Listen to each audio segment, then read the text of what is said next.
Nous allons voir maintenant le chapitre 9 qui porte sur les algorithmes de tri. Alors, d'abord, qu'est-ce que c'est qu'un algorithme de tri? Bien, c'est un algorithme qui prend en entrée une structure de données qui contient des nombres. Donc, pour nous, ce sera soit un tableau, soit une liste de nombres, et qui trie les nombres du tableau ou de la liste. Donc, il va modifier le contenu du tableau ou de la liste. Et si on ne précise pas l'ordre qui doit être utilisé, ce sera implicitement dans l'ordre croissant des valeurs. Alors, pourquoi est-ce qu'on dédie un chapitre entier aux algorithmes de tri? D'abord parce que ce sont des algorithmes qui sont très utiles en pratique, et également parce que ce sont des excellents exercices d'algorithmie. C'est vraiment un grand classique des cours d'algo.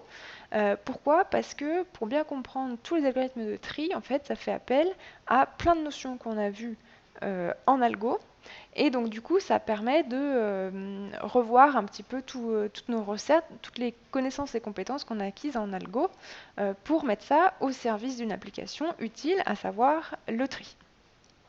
Et pourquoi est-ce que je parle des algorithmes de tri au pluriel? En fait, parce qu'il y a plusieurs façons différentes qui sont toutes très connues d'effectuer le tri. Et donc, il n'y a pas un algorithme de tri qui a vraiment pris le pas par rapport aux autres. Donc, on va commencer par les deux tris qui sont considérés comme les plus simples parce qu'ils correspondent vraiment aux façons les plus naturelles de trier à la main. Ce sont le tri par sélection et le tri par insertion.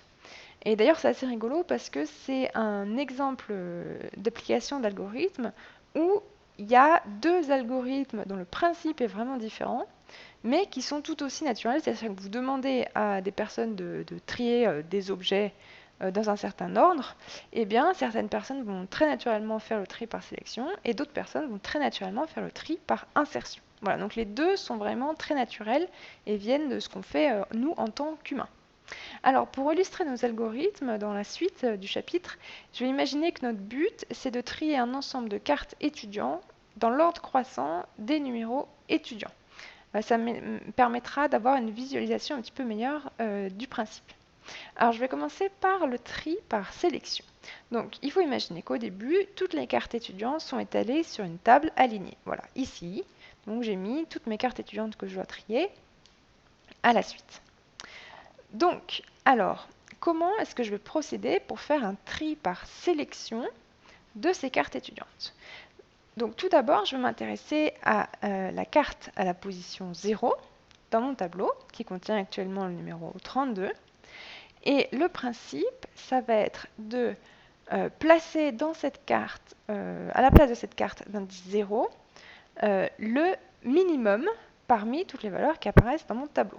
Donc je vais chercher la valeur minimum dans le tableau. C'est la valeur numéro 10, et donc c'est cette valeur numéro 10 que je vais venir mettre à la place de ma carte d'indice 0. Donc ce 32, il faut pas que je jette cette carte étudiante à la poubelle parce qu'il va falloir que je la trie ailleurs. Donc il faut que je trouve un moyen de mettre le 10 à la position 0 et le 32 ailleurs. Donc le moyen le plus simple, en tout cas dans un tableau, c'est de faire un échange. Donc là, j'ai échangé la carte qui était à la position ici, qui était le 10, qui se retrouve là, et la carte qui contenait 32, qui se retrouve ici. Donc là, j'ai fait une étape de mon tri par sélection, c'est-à-dire que j'ai sélectionné le plus petit et je l'ai mis au début.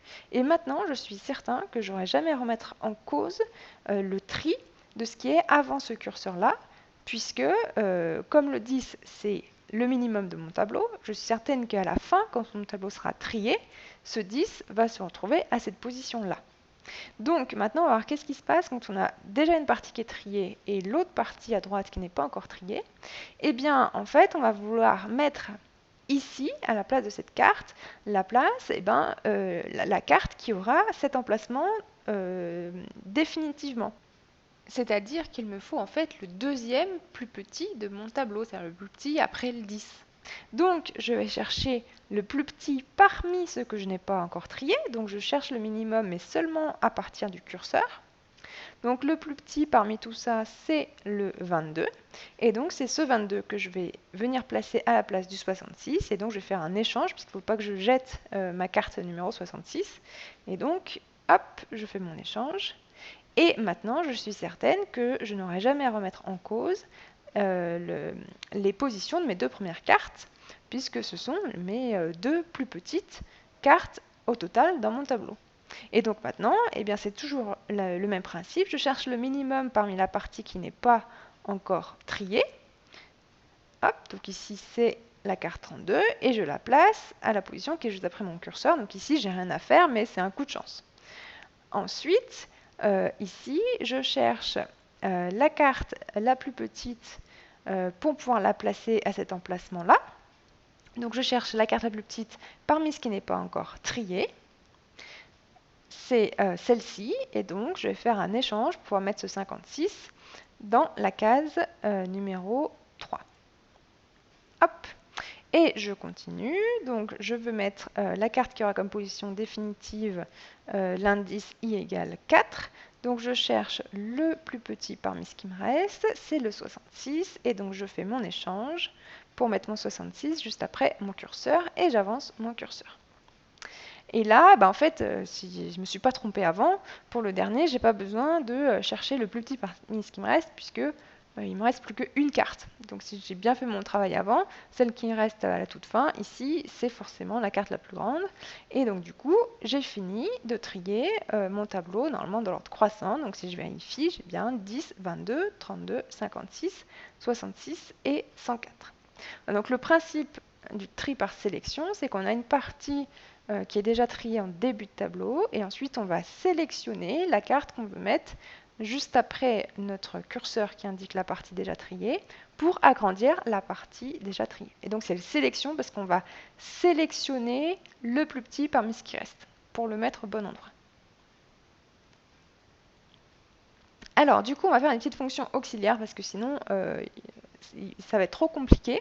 Donc je vais d'abord écrire une fonction qui s'appelle select min parmi, qui va prendre en argument un tableau de nombres et deux indices du tableau, un indice de début et un indice de fin, et qui va me renvoyer l'indice de la case contenant la plus petite valeur parmi les cases dont le numéro est entre indice début et indice fin.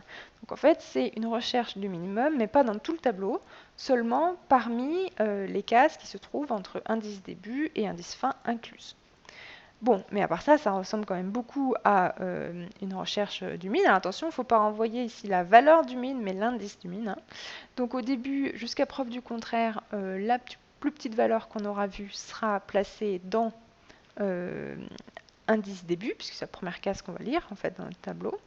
Et pour toutes les cases qui sont après, donc pour i allant de indice début plus 1 à indice fin, donc si le contenu de la case numéro i, c'est-à-dire la case que je suis en train de parcourir, est plus petit que le min que j'ai vu jusqu'ici, c'est-à-dire le contenu de la case qui est enregistré comme étant l'indice du min, eh bien ça veut dire que j'ai trouvé un nouveau indice du min, c'est-à-dire que mon nouveau plus petit se trouve dans la case i et non plus dans la case indice du min. Voilà, et donc je fais ça pour toutes les cases de indice début plus 1 à indice fin et je renvoie indice du min. Je vais faire une deuxième fonction auxiliaire qui va être une procédure, c'est une fonction qui ne renvoie rien et qui va échanger le contenu de deux cases du tableau que je passe en argument.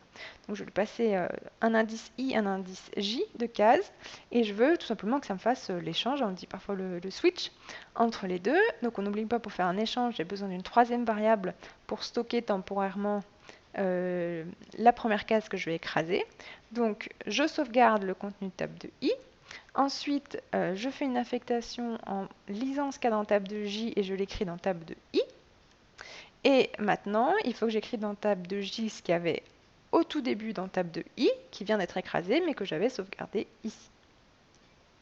Et maintenant que j'ai mes deux fonctions auxiliaires, je peux écrire la procédure de tri sélection d'un tableau de nombres, qui fait la chose suivante. Pour i allant de 0 à longueur du tableau moins 2, c'est-à-dire pour toutes les cases sauf la dernière, eh bien, je vais faire appel à select min parmi pour trouver l'indice du plus petit élément dans tab pour les cases dont l'indice est compris entre i et la fin du tableau. Donc ça correspondait à sélectionner le min parmi la partie qui était à droite de mon curseur.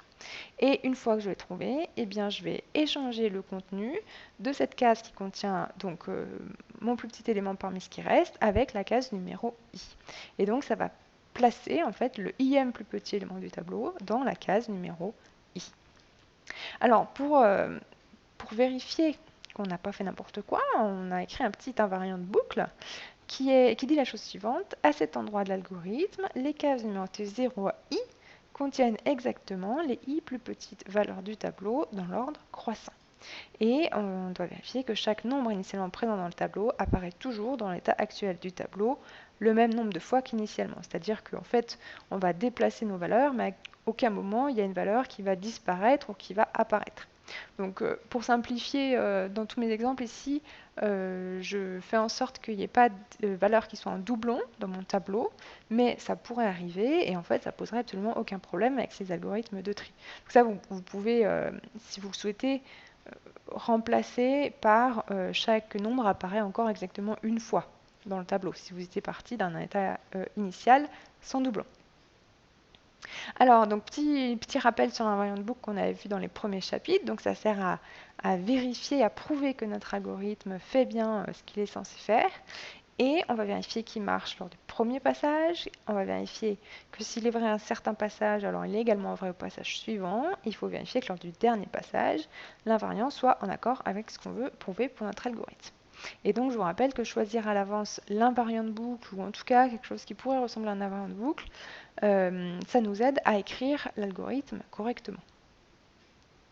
Alors, premier passage, donc pour i égale 0, donc l'invariant dit les cases numérotées 0 à i, c'est-à-dire 0 à 0, contiennent exactement les 0 plus 1, c'est-à-dire les une plus petite valeur, donc la plus petite valeur du tableau dans l'ordre croissant, et la phrase de conservation des valeurs que j'ai écrite ici en compacté. Donc il faut que je vérifie pour la première partie que au premier passage, la case numérotée 0 doit contenir la plus petite valeur du tableau. Et pour cela, eh bien, je fais un appel à selectMin parmi les cases d'indice 0 à longue de table -1, c'est-à-dire que je cherche en fait le plus petit parmi tout le tableau. Et je récupère son indice donc du min, et ensuite je fais l'échange de contenu qui me garantit que d'une part je ne perds pas de valeur, donc c'est mon échange qui me garantit la conservation des valeurs, et d'autre part que eh bien, mon plus petit élément du tableau va bien se retrouver dans la case numéro 0. Ensuite, on va vérifier que l'invariant reste vrai d'une itération à l'autre. Donc là, j'ai réécrit l'invariant en début d'itération. Donc on se rappelle, hein, quand on remonte d'un tour de boucle, eh bien, notre compteur i a été incrémenté, alors que par contre, on n'a rien changé d'autre sur le contenu du tableau. Donc il y a un petit décalage. En fait, la phrase qu'on obtient ici correspond à l'invariant pour la valeur i-1. C'est-à-dire qu'ici, on sait que les cases 0 à i-1 contiennent les i plus petites valeurs dans l'ordre croissant, plus la conservation des valeurs que je n'ai pas eu la place d'écrire ici. Donc ensuite, je prends le plus petit parmi les cases d'indice supérieur ou égal à i, donc c'est-à-dire à partir de la case i incluse et jusqu'à la fin du tableau. Je récupère l'indice du min et je fais l'échange contenu entre les cases d'indice i et la case indice du min. Donc, en gros, dans les cases 0 et -1, j'avais les i plus petites valeurs dans l'ordre croissant. Ensuite, je cherche la plus petite parmi ce qui me reste. Donc, grâce à la conservation des valeurs qui est dans l'invariant, je sais que je vais sélectionner l'indice de la i plus unième plus petite valeur et je vais la placer dans la case numéro i. Donc, j'ai vérifié mon invariant à l'itération suivante. Et au dernier passage, qu'est-ce qui se passe? Alors, au dernier passage, i vaut longueur de table -2. Donc, mon invariant me dit les cases numérotées 0 à longueur de table -2, c'est-à-dire toutes les cases sauf la dernière, contiennent les longues de table -1. Donc, si on appelle n la longueur du tableau, en fait, les cases numérotées 0 à n-1 contiennent les n-1 plus petites valeurs dans l'ordre croissant.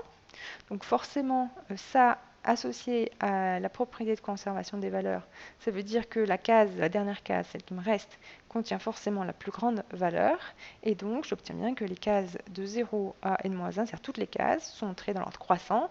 Et la conservation des valeurs me permet de conclure que tout le tableau contient bien les valeurs données initialement, mais dans l'ordre croissant. Alors maintenant, on va étudier la complexité de ce tri par sélection. Donc il faut d'abord que j'étudie la complexité de mes fonctions auxiliaires qui sont appelées à l'intérieur du tri par sélection.